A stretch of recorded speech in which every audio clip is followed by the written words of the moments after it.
Most of the quotes that you encounter in motivational videos trace back in some form to me. The self-help industry has been borrowing from me for decades, often without crediting me and occasionally without understanding what the original argument actually was. Because the man behind those quotes was doing something considerably more uncomfortable than building a framework for productivity or personal optimization. So if you put my actual philosophy next to the industry that has been quoting me, the relationship between the two turns out to be a lot more complicated than simple inspiration. Today we are diving into whether I was the hidden intellectual foundation of modern self-help, or was I its most honest critic? Let's go.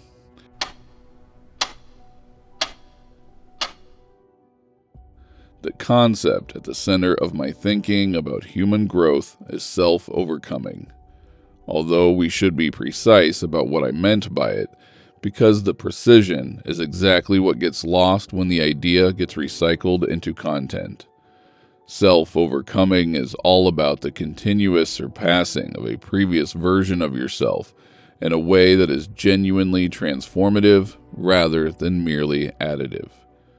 The kind of change that costs you something, that requires you to leave behind not just bad habits, but whole frameworks of identity and value that you have outgrown.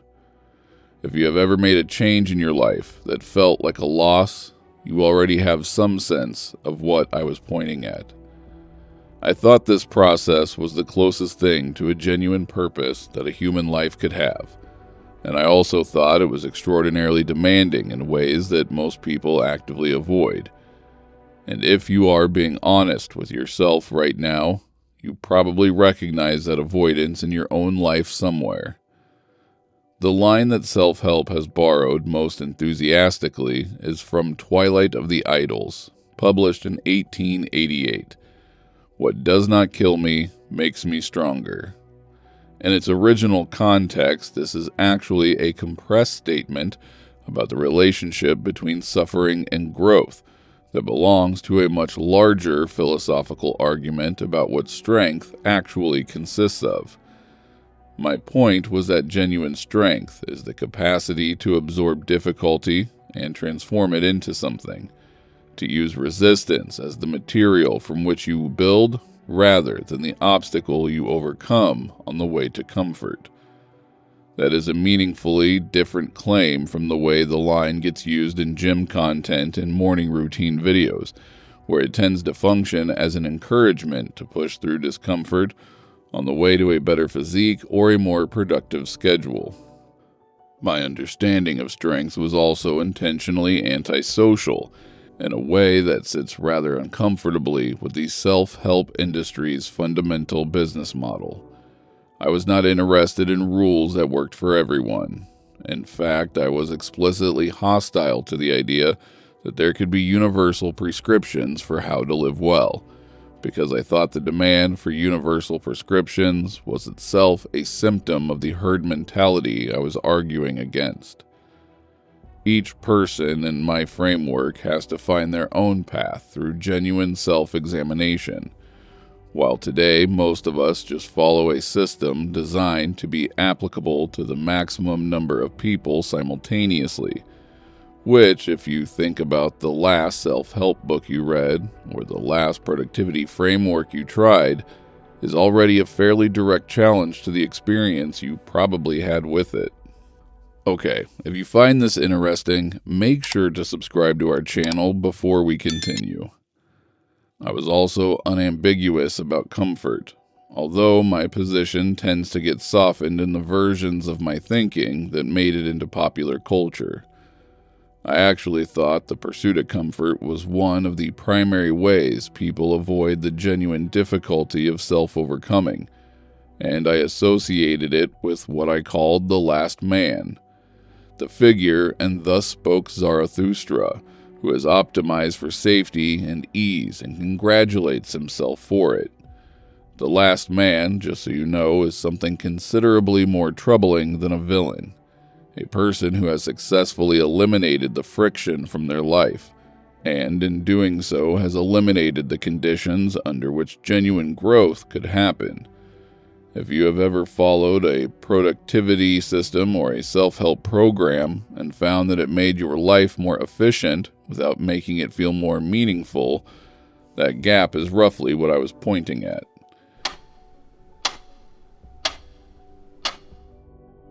Speaking of which, the modern self-help industry is worth an estimated $14 billion annually in the United States alone.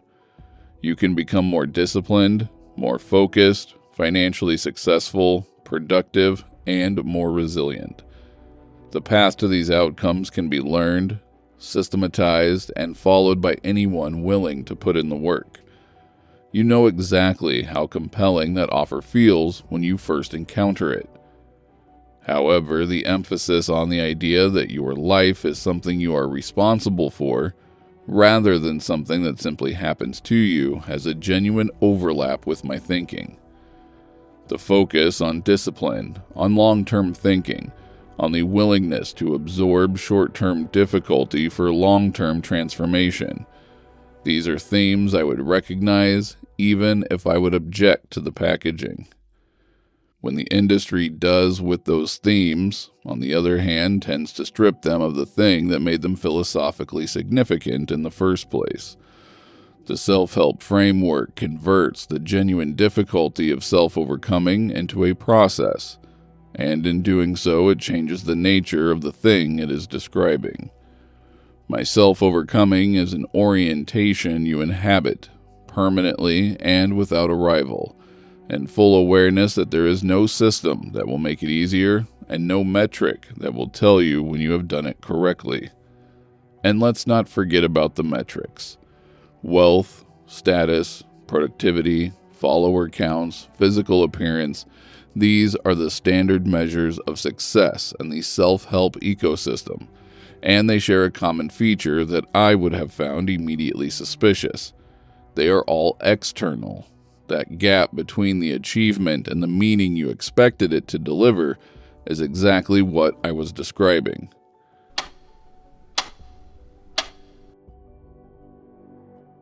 The most revealing way to see the gap between me and the self-help industry is through what each of them does with the question of answers. The industry's fundamental value proposition is that it has answers, that the accumulated wisdom of successful people can be distilled into frameworks, systems, and principles that you can apply to your own life and expect similar results. The entire commercial logic depends on this.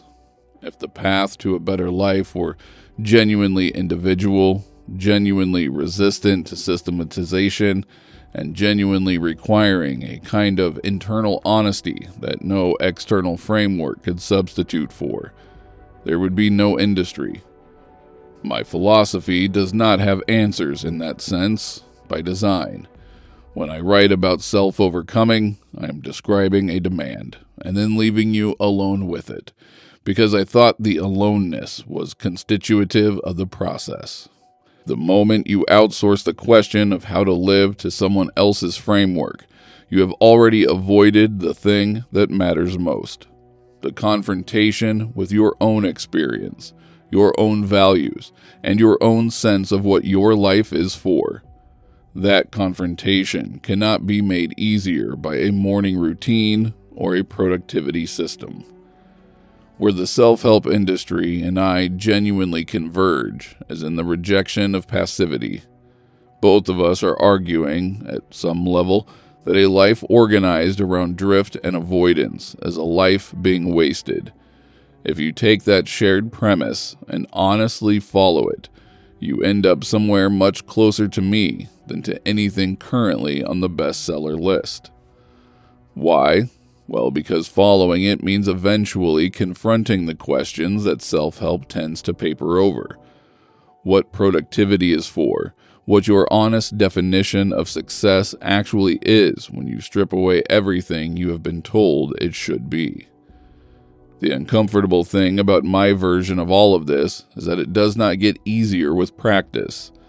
Self-help tends to promise a trajectory, that the work you put in now will compound over time into a life that requires less effort to maintain. My self-overcoming has no such trajectory. The demand it places on you does not diminish as you become more capable. If anything, it tends to increase, because genuine growth produces a clearer view of how much further there is to go, and a more honest relationship with the difficulty that getting there will require. Now, let's make things clear. The quotes you have seen attributed to me in motivational content are not exactly wrong. They are just incomplete in a way that changes what they are pointing at, and the cost is considerably higher than anything the industry tends to advertise. Whether that version of the project appeals to you right now is entirely your call. I would say the fact that you are asking the question at all puts you ahead of most people who have encountered my work through a motivational poster.